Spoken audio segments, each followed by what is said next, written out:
What is an offense that's friendly to a quarterback? What does that mean? We hear that terminology, but very seldom do we have anyone try to explain it to us. Like, anyone that's cheering for their quarterback would love, yeah, man, we like the system that is friendly for our quarterback. So what is a friendly system for a quarterback like Dak? We know that Dak and Jerry does know a lot of football, so you have to give him some credit. And where Zach went to school, Mississippi State, the type of offense that they ran in the SEC, so they've blended some of those RPOs or run quarterback options, but also at Mississippi State, they had a dominant running game. The only thing that they don't have now, they had a good tight end, all right? They've had a couple weapons and stuff to throw to, so he has that. But the ability for the quarterback to be a dual threat and also to have a dominant offensive line and a very, very physical running game. That means we're going to commit so much power to between the tackles that you're going to have to commit at least 7 defenders to stop that, which is going to give this quarterback easier lanes to throw on the outside and make the coverages a lot easier to read. So when people talk about that, when Jerry's talking about a system that is friendly to Dak, now to Aaron Rodgers, what is a quarterback-friendly system? Spread everybody out. Yeah. Let him call every play. So there are different systems that are more friendly based on the skill set. But I do believe that Jerry and them, they do have it right as far as putting Dak in a system that he can play in for a long time and be successful. It's just, do they have enough playmakers that go with the power that they present? I think Jerry's right. I also think it's a little insulting to Dak. If this is the system that's the most friendly for him, a system that's going to be run heavy, you're going to be focused on Zeke, focused on the offensive line, easy reads, college-type things that you're describing, I think Jerry is correct.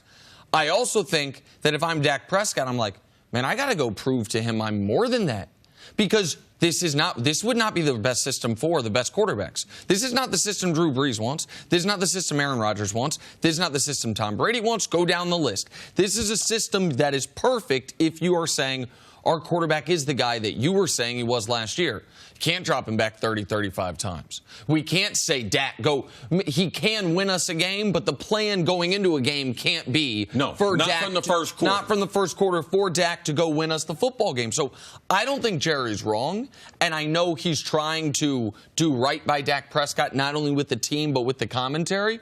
But in any job, if we're saying we're trying to help you out by having you do less, that's not a compliment. Well, this is the thing. Sometimes it's how you take it, because Dak is not a veteran quarterback. He's played 2 NFL seasons. It's nice that the system in Dallas, that they know their personnel. What would be more tragic is, you know something, they would say, forget our offensive line. We're going to have them forget run block. We're going to have them pass protect 45 times. Sure. And we're going to get you a bunch of speedy guys. We're going to spread it out and have you. Now, that might be the system for Dak when he becomes a veteran. Tom Brady's not in the same system that he was in his first 5 years in the league. So we have seen guys grow as they grow their game. Then we see the coaches, they're able to do more things and have more audible power at the line of scrimmage. How much of this is because he struggled last year and you want to get him off to a good start? You have Zeke in your lineup now right off the bat. You want to just give him a little confidence starting the season off. Part of it is the struggle, because when they put more responsibility on him, he didn't do better. Right. He didn't play better. He wasn't a force multiplier. So it's also going back to his college days, who they scouted, why they drafted him in the 3rd round, what type of system. So all those things check out. Yes, we're right. We do have the right quarterback. This is the type of system we believe he can thrive in. And I don't believe it's I wouldn't be insulted. You know, I've been around great coordinators, great coaches, and they're like, Chris, we're going to get you the ball between the numbers. Chris, we're going to try to dominate the red zone. We're going to give you some attempts in the – they didn't say, you know, Chris, we're going to open up the game. We're going to throw 3 fly patterns to you. No, that wasn't my skill set. So as a pro and as a professional person, you have to be able to rely on the people around you that can give you insight that actually make you better. And sometimes you doing less in a certain area, it's better for everyone. It's better for the group. It's better for the team. It's better for your office. Like, sometimes it's better. If they are going to really kind of continue along the line of designing an offense that helps Dak the most, I would try to add one component that they've had a little bit of in the last couple of years, but not as much as I would like, and that's designed runs for him. Like Dak right now over the last couple of years, he's 10th in the NFL for designed runs by the quarterback. You might say, oh, that's a lot, but you got to keep in mind, there's 15 quarterbacks, so you're not going to call a designed run for him ever all season long aside from a quarterback sneak. So among the quarterbacks who can run, he doesn't run that much. Now, Dak's not the fastest guy in the world, but when you have that offensive line and the power he brings, and I believe the durability he brings, I think that's an element of the game that the Cowboys could try, especially this year when they are more limited from receiving threats than they've been at any time in his 3 years there. That's one element I would like to see the Scott Linehan bring more of this season for Dallas. How well is Dak Prescott set up to succeed? Is what Jerry Jones saying correct, that everything is sort of all the pieces are in place for him to have another big year like he did in year one? Everything is in place for him to continue to grow, but this is not the most talented. This is the least talented team that he's played with in his third year. So everything we know, they caught lightning in the bottle with that first-round pick and that third-round pick with him and Zeke. That franchise is set for a long time. But saying in year number 3, will we look back on it and be like, wow, man, that was a great opportunity for Dak that he missed out on or took advantage of? I don't think so. It will be where Dak became a better passer, he became a better leader, and because of their lack of proven veterans, he elevated his game. So if they can throw the ball, he's going to get a lot of credit for that. All right, let's talk about him becoming a better passer for a moment, because this is one where your eye saw something my eye didn't, and after year 2, it looks like your eye was the correct one. I saw his rookie year, not only how well he took care of the football, but the 8 yards per attempt. It wasn't dinking and dunking. It was what I thought were big throws, big plays for a really good team, the best team in football in the regular season that year in my eye, and he was really good in the playoff game, the second half in particular as well.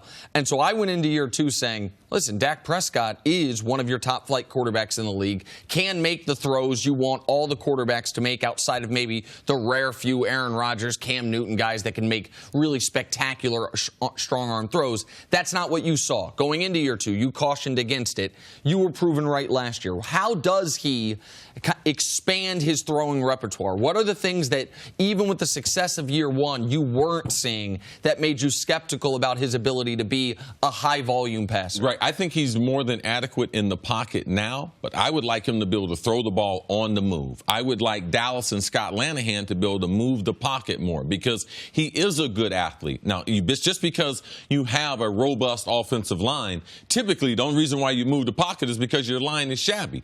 Well, why can't you do the same thing? You got a big, powerful, athletic line. Also move the pocket and have him to throw more on the run. He did more of that in college. So they can't book him to find out where he's going to be. If I could move the pocket, if I could roll him to the left, if I could roll him to the right, I think they're going to be a lot better in their intermediate passing. Besides moving the pocket, I want to throw the ball down the field because we know that Dallas, people are going to try to take them out of their running game. They're going to have great coverages on the outside. And I like the one-on-one matchups to be able to give the wide receivers an opportunity on the outside because you can't depend on 10, 12-play drives in the NFL. You need that big play. And so in those 2 areas, if I can create more big plays by throwing the ball outside, and if I can move the pocket so that people don't know where he's going to be and for him to be more accurate on the move, I think he would be much improved. And for the audience, you want to paint the picture of when Chris says move the pocket. Think of Lamar's touchdown pass, where he's rolling out to the right from just the other night that we saw, where that's a designed rollout where the offensive line goes with him and guys come into his view as he's rolling to the side. Yeah, typically when you're moving the pocket or rolling out, too, you only have the quarterback reading half of the field. I'm not trying to say he can't read the whole field, but that's one of the pleasures. He's not going to throw all the way across his body across the field. It's more quarterback friendly. All right, all eyes on Dak Prescott as he enters year 3. Thanks for watching. Subscribe here to get the latest from the show. Also, be sure to check out more of the best clips from First Things First, or go watch a few segments from our other shows on FS1.